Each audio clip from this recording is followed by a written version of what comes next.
This is the winning forecast, where the Gelding and I will give you our four best bets for tomorrow's Caulfield meeting, and also a little bit later on in the program, the Professor's Parlay. I might say the very successful Professor's Parlay, and we'll get back on the soapbox. There's a couple of other issues during the week that have got right up Gelding and my nose.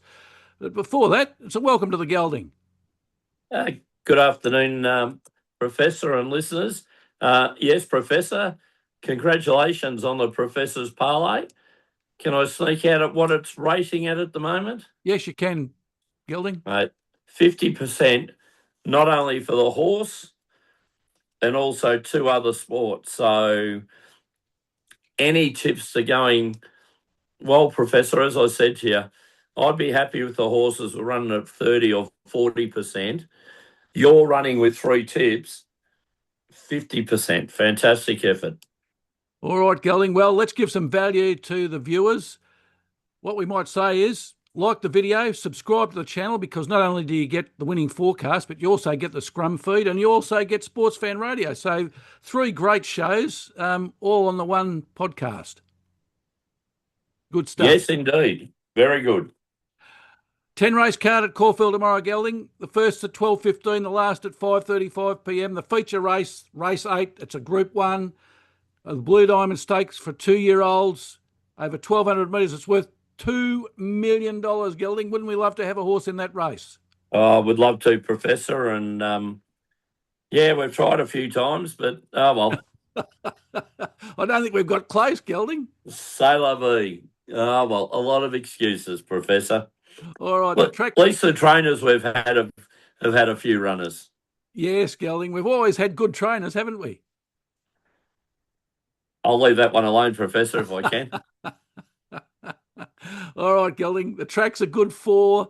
The rail's in the true position. A lot of heat today, and it should be warm tomorrow. So that track could well be upgraded. So we'll give the viewers our usual warning. Take note of what's happening in the first couple of races before you place your bets for later in the day.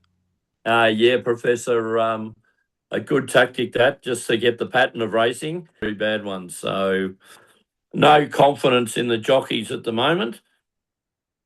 But I'm going later in the day, the first Group 1, the Henley Holmes Futurity Stakes, Professor. Group 1 was 750,000. Something we'll talk about a bit later on. But looking for the bet of the day in this, especially for the Professor's Parlay, going race 7, number 7, Treasure of the Moment. Professor, I've taken $1.90. I think that's tremendous value for this horse that hopefully comes back in the form. A horse that's run 3rd in the Cox Plate and has won at the track over 1,400 in sensational style.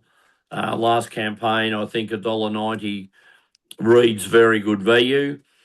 Damien Lane, Matt Laurie, again owned for that juggernaut. They've retired via Sistina. Maybe Treasure of the Moment can fill in and take that place. Then I'm going way down to the last, Professor, a race 10, horse number 12, Stealth by Night, to be ridden by Craig Williams, trained by the Hayes brothers. This horse raced the other week, and I thought raced very, very well. Ran second to Until Vala, beaten only by a long neck, Professor. It's had 7 starts for 4 wins, 3 seconds. Look, he can get 250 at the moment, Professor, so I'll be grabbing that, and I'll be having a little all-up play on Treasure of the Moment into Stealth and Knife. So they're my 2, Professor. What do you like? Yeah, Gelding, I'm going earlier than you tomorrow. Going, first of all, in race 1, get it off to an early start. The Whispering Angel Handicap, a benchmark 78 over 1,100 metres. In this one, I like horse number 4, Gelding, Castellar, coming out of barrier 7. Had 12 starts for 4 wins and 3 placings, so a 33% win rate, 58% place rate. It's a 4-year-old Gelding, won its last start at the track over 1,000 metres. Gelding looked pretty good, won by nearly 2 lengths. Third up tomorrow and has won third up before, so that ticks another box for us. Great each way value at $4 and $1.65 Gelding. The threats, I think, in this one tomorrow, horse number 12, Expulsion, and horse number 2, Gracie's Rain. Is it my tip for the parlay bets, is it, Professor? Yes, Gelding. Oh, right. That's why we've got an early start. Okay. I noticed when it's your turn to put the bets on, it's only about race 3 or 4. Your tip, Professor. Yeah, Gelding. Well, look, it's just one of those things. The vagaries of racing. Craig Williams in the saddle, Gelding. He's having a pretty good season so far. He's second in the Metro Jockeys, 29 wins, 7 behind Mark Zara. I'm hopeful he'll get a double tomorrow, Gelding, the way I've picked the horses. Gavin Bedgood's the trainer. He's 10th on the Metro trainers list. Only 34 behind Kieran Maher, so he's got a little bit of catching up to do, but if he wins this one, it'll be one closer. Lovely. Well, we're hoping he gets a trifecta, Professor, aren't we? we're hoping he gets 3 winners. Yeah, we are, Gelding. He'll certainly be informed tomorrow. Let's hope so. All right, Gelding, my second selection is in race 3, the Victoria Gold Cup. A listed race over 2,000 metres. I like in this one, horse number 8, Sun Gift, coming out of barrier 2, Gelding.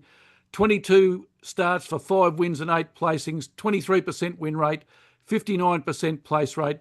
Very consistent 5-year-old mare out of Savabeel, Gelding. 2 wins, 4 seconds from its last 8 rides, so that's pretty good form. It's won over the distance. The threat is the favourite, Taken, coached by trained by our former trainers Mick Price and Michael Kent Jr. Jamie Mellon's in the saddle in that one. She rode Sun Gift the last 2 times, Gelding, but she's hopped off Sun Gift and on to Taken.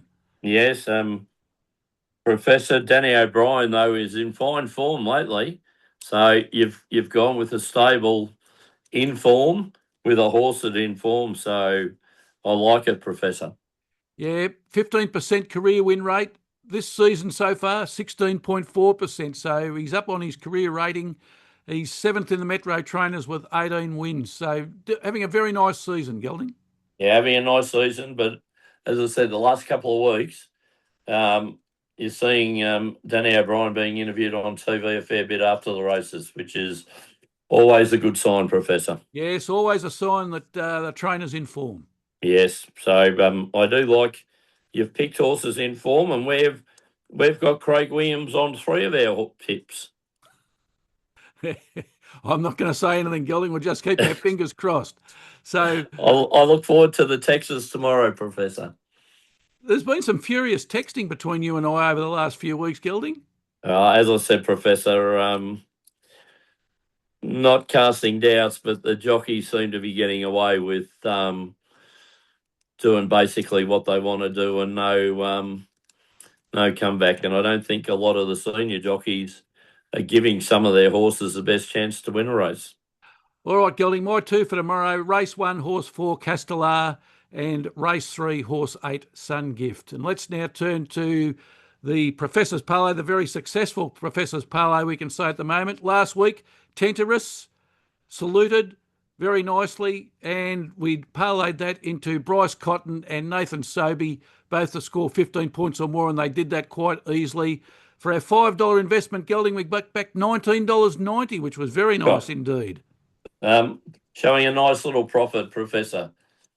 Exactly. So we've had 6 attempts at the Professor's Parlay for 3 successes, so we're tipping at 50%. Let's see if we can go better this week. The agreed bet of the day, Gelding, race 7, horse 7, treasure the moment for all the reasons that you mentioned earlier, and we'll parlay that into not the NBL this week, Gelding, because the NBL, none of the games tie up with what we're doing. So let's go to the NBA. The basketball's always been good to us. Yep. The Cleveland Cavaliers to beat the Charlotte Hornets. The Cavaliers are 4th in the Eastern Conference. They've won 35 out of their 56 games. They're number 1 in offense in the East with 119.8 points per game, Gelding. They've won 4 out of their last 5 against the Hornets, and they've won their last 5 that they've played. So they're in very, very good form. The Hornets are 10th in the Eastern Conference. They've only won 26, Gelding, so I like Cleveland in this one, and we'll parlay that into the Minnesota Timberwolves to beat the Dallas Mavericks. Dallas Mavericks having a horrendous season. Timberwolves are 6th in the Western Conference. I like their scoring, Gelding. They're number 2 in offense in the West, 199.7 points per game. Usually if you score that, you're going to be doing very well in a match. They've won 34 of 56. The Mavs down in 12th, only won 19 games, Gelding, so they've just won over half. Not very good. The Mavs have lost their last 5, so they're not in very good form, Gelding. And Minnesota have won 4 out of the last 5 over the Mavs. So let's go for race 7, horse 7, treasure the moment, into the Cleveland Cavaliers to beat the Charlotte Hornets, into the Minnesota Timberwolves to beat the Dallas Mavericks. Now, the soapbox, Gelding. A couple of things we wanted to talk about. Group 1 races. There's 2 of them at Caulfield tomorrow that are worth less than $1 million. I think that's outrageous. How are we going to get owners to put horses forward if Group 1 races aren't worth at least $1 million? Professor, and the history of racing, right? You've got an Oakley Plate and Futurity Stakes. Now, the Oakley Plate's coming up to being almost 100 years old, so it's it used to be the premier sprint race leading into the Newmarket into the autumn. So, this has now been taken over by Racing Victoria. Can do a pop-up race like the All-Star Mile and give it prize money of $4 million. Yet here we have a time-honoured races in the Oakley Plate and to a lesser degree the Futurity, right? Please, if we're going to give it the status of a Group 1, give it the prize money as well. So, as you and I both said, if it's worth being a Group 1, it's worth being $1 million, right? Have some of these lesser races, the Blue Diamond, fantastic. They haven't kept up with the Golden Slipper, but they've still made it a $2 million race for horses that have had 1 or 2 starts, Professor. Get in this 2-year-old racing scheme.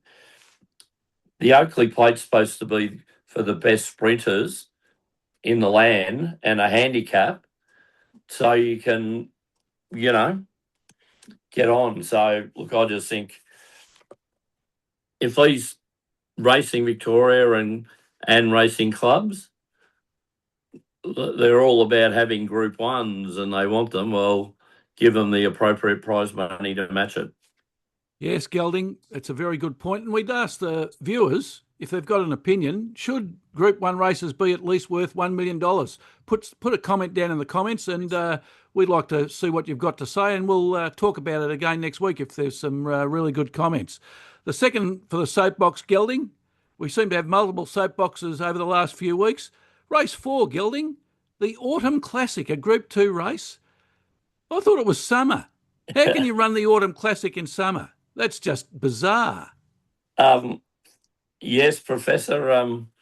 The Autumn Classic. I presume the Melbourne Racing Club Committee knows it's summer, and they know autumn starts at the end of February, don't they? Well, the first day of March, Gelding. Well, will we give them credit that they've got the knowledge to know that autumn starts in March? Yes, we will. Okay. Why don't they change the name to the Stowe Storage Almost Autumn Classic? Well, because autumn is only 2 weeks away. Well, yes, but if they were running at Caulfield next week, and it was on the 28th, well, then that would almost be autumn. So it could be the Almost Autumn Classic next week. Or it could be the Almost Autumn Classic. Well, how about we call it tomorrow the Nearly Autumn Classic? Yeah. I just think it's how do racing clubs believe that somebody who's going to look at this race thinks that there's not something wrong?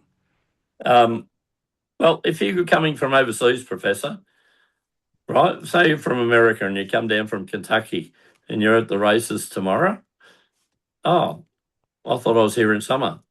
Oh, it must be autumn. Yeah. Look, you keep asking me to justify things that racing clubs do, Professor. So It's a difficult ask at times, Gelding. I think it might be wiser for me just to pass on those questions now. All right, Gelding, we might leave it on that note.